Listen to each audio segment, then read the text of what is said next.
तुमचं बाळ असं अचानक घडतं का? बऱ्याच पालकांना हे फिट्स म्हणजे झटके वाटतात, पण खरं तर यांना शडरिंग अटॅक्स म्हणतात. 6 महिने ते 3 वर्षांच्या बाळांमध्ये हे सामान्यपणे दिसते. शडरिंग अटॅक म्हणजे काय?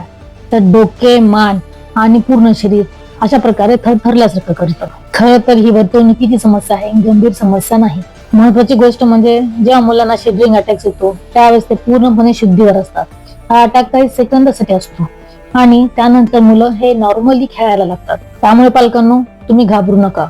मुलं साधारणपणे 3 वर्षानंतर यामधून बाहेर येतात. पण कोणत्या परिस्थितीत डॉक्टरांना लगेच दाखवायला हवं हे देखील तुम्हाला माहिती असणं आवश्यक आहे. त्यामुळे हा व्हिडिओ सेव्ह करा. हा अटॅक 1 मिनिटापेक्षा जर जास्त चालत असेल, मुलं डोळे वर करत असेल, बेशुद्ध झाला असेल किंवा बाळाचा विकास हा सामान्य नसेल म्हणजे डेव्हलपमेंट डिले असेल, जर असा असेल तर इमिजिएटली तुमच्या डॉक्टरांना दाखवून घ्या. आणि जर मुलाला असा अटॅक आला तर तुम्ही व्हिडिओ रेकॉर्ड करून तुमच्या डॉक्टरांना नक्की दाखवा. त्यामुळे त्यांना नक्की मदत मिळेल. हा व्हिडिओ सेव्ह करा आणि सर्व नवीन पालकांपर्यंत शेअर करा आणि अशाच सायन्स बॅग टिप्स साठी मला फॉलो करा.